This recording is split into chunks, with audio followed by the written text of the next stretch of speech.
Hello everybody, this is Maniac for Bricks, and I am here today with set number 8531, Pohatu Mada from LEGO Bionicle.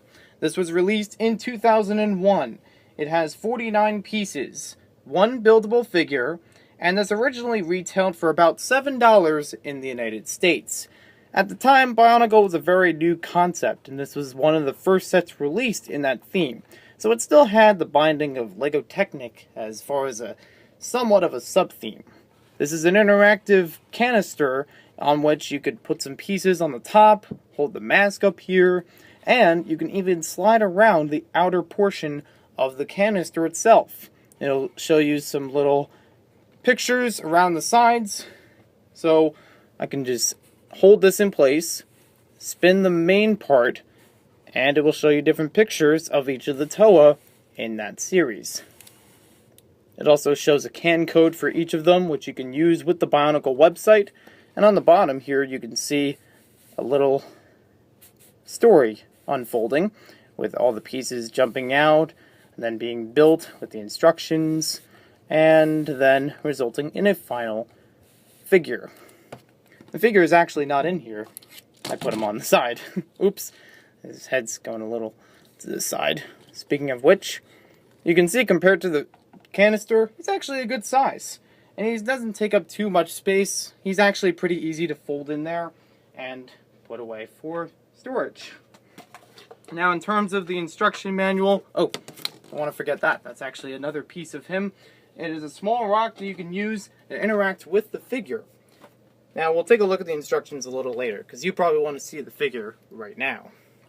Pohatu is the master of stone at the time of its release, and I'm pretty sure he still is in 2015. But if you've already seen images of him in 2015, this is a big, big throwback. You can tell how much of him is brown and how much of him is tan, and you got some basic parts that are in black. So it's got a good balance between all the different colors. What's unique about this figure is his build is unlike the other five. There were 6 in the wave. This one is built with the torso completely upside down from the other figures. And this allows you to use the gear mechanism for the feet instead of the hands. Now why would you do that? Well, there's a little story to this figure. As the Master of Stone, he is able to kick around rocks, and he is also wearing the Mask of Speed, which allows him to run fast. So it would be appropriate that as a play feature, you can move his feet real fast and allow him to kick the rock in the set. Yes, this is a problem that happens a few times. The head does pop off a little bit if you hold it from that position. But you can also see a little bit of other details on him. You have some additional parts that are put on his feet. And you can actually play with him kind of like in a soccer way. It actually kicks the ball really well, and it's a nice little play feature. The ball itself is very basic. It's hollow. It doesn't have anything held inside of it, but it's still a fun thing to play around with, and when you get to playing with the other figures, it would be a nice interaction. Now as far as the instruction manual, I have it here in pretty good shape, and this goes through the basic build of it.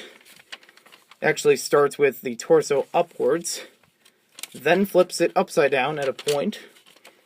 But what you want to really see in here is the combo build.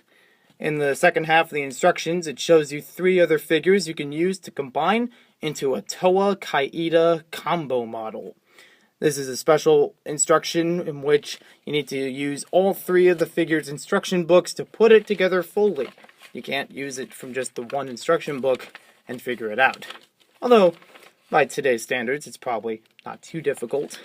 But at the time, it was probably easier to get all 3 figures and get the parts and get the instructions together. And there's a look at it from the back. So it's actually a really neat figure. I always enjoyed the original wave of 2001 Bionicle figures. And by today's standards, I know this doesn't really hold up as far as a figure with a lot of playability or style to it. You could even say that some of the area in the middle is kind of plain, not really decorated or covered up.